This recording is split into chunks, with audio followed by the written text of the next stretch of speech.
Bonjour et bienvenue. À une loi injuste, nul n'est tenu d'obéir. Parole de Saint-Augustin. Aux menaces de Guy Marius Sagna, certaines personnes doivent trembler. L'I quotidien, dans sa parution du jour, évoque un activiste qui se radicalise à peine sorti de prison. Guy Marius Sagna clame haut et fort que rien ne pourra l'arrêter dans sa volonté de combattre le banditisme qu'il juge être un banditisme d'État. Si le leader de Frappe France Dégage cible l'État, l'ancien procureur Ali Ndao à la CREI a lancé les hostilités. Comme dans un réquisitoire, il assène ses tirs groupés. Dans le quotidien, il relate ses propos, je cite, « Des magistrats sont à la solde de certains ministres, le pouvoir a peur d'une justice indépendante ou encore l'exécutif fait obstruction aux réformes, sans oublier le missile envoyé au ministre de l'Intérieur Antoine Félix Diome dont il prédit le gouffre. » Dans l'Observateur, l'ancien procureur Ali Ndao ne s'est pas gêné de donner sa position sur un probable troisième mandat du président. Il charge, tout le monde sait que Macky Sall n'a pas droit à un troisième mandat. Lui-même le sait. Le Sénégal, l'intelligent jeu de la terreur, comme qui dirait que seule la lutte libère et les manifestations récentes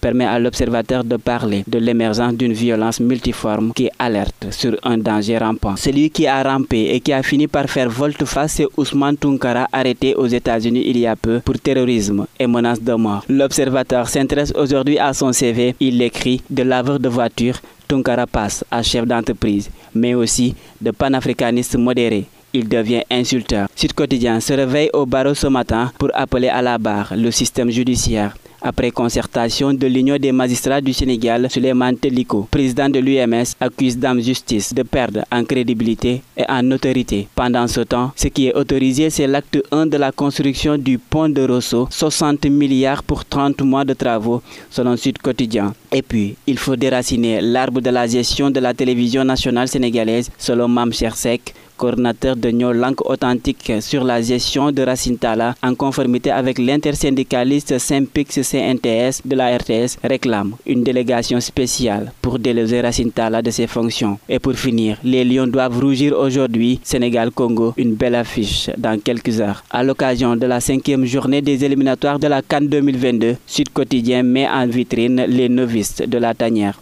Il titre « Place aux nouveaux ». L'observateur lui embatte le pas. La rentrée des Néo-Lions, Aliou Cissé annonce une redistribution des cartes. Un match loin d'être facile si on se fie à l'I quotidien qui écrit « Face au Congo ce vendredi, Aliou Cissé tient à son invincibilité ». À vos journaux et bonne lecture.